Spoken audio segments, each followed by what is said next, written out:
नमस्कार, capital TV Uttar Pradesh में आपका स्वागत है। मैं हूं आपके साथ सोनाली जोशी। यूपी में भाजपा सरकार का गठन हो गया है। साथ ही सीएम योगी आदित्यनाथ ने भी अपने मंत्रियों को उनके विभाग बांट दिए हैं। विभाग का बंटवारा तो हो गया है, लेकिन सबसे ज्यादा चौंकाने वाली बात यह है कि योगी 2.0 में जितिन प्रसाद को बेहद अहम जिम्मेदारी सौंपी गई है।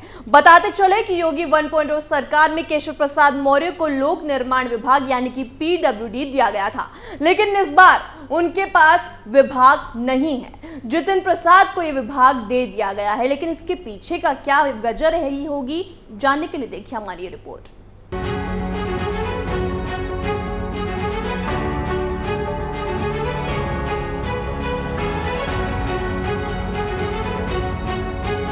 उत्तर प्रदेश में बीजेपी सरकार का गठन हो गया है और योगी आदित्यनाथ ने मंत्रियों को उनके विभाग बांट दिए हैं। मंत्रियों को मिले विभाग से सबसे ज्यादा चौंकाने वाली बात यह रही है कि योगी 1.0 सरकार में जहां केशव प्रसाद मौर्य को लोक निर्माण विभाग यानी कि PWD दिया गया था, इस बार ये विभाग जितिन प्रसाद को दिया गया है। वहीं दयाशंकर सिंह को परिवहन विभाग की जिम्मेदारी सौंपी गई। कौशाम्बी के सिराथू से चुनाव हारने के बाद केशव प्रसाद मौर्य को डिप्टी सीएम जरूर बना दिया गया है, लेकिन उनके पर कतर दिए गए हैं। 2017 में केशव प्रसाद मौर्य को PWD की जिम्मेदारी दी गई थी, लेकिन इस बार उनसे ये जिम्मेदारी छीन ली गई है। अब ब्राह्मण चेहरा जितिन प्रसाद को PWD की जिम्मेदारी दी गई है।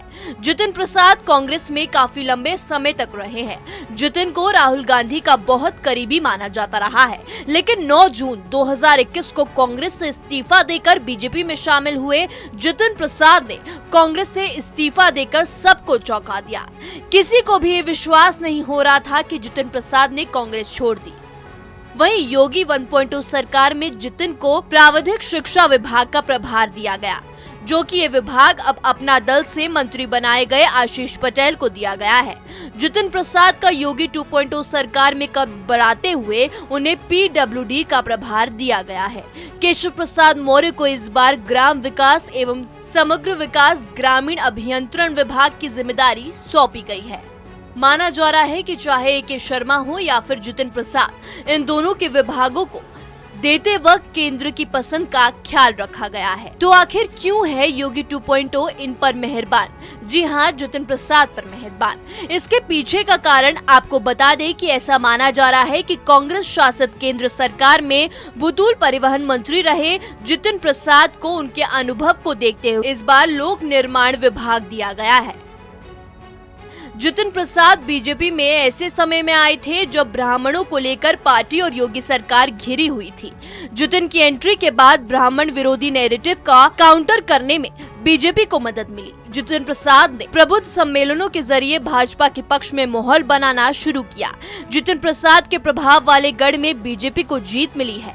शाहजहांपुर, लखीमपुर खीरी, सीतापुर, पीलीभीत, बहराइच, बरेली में बीजेपी अपनी सीटें बचाए रखने में सफल रही।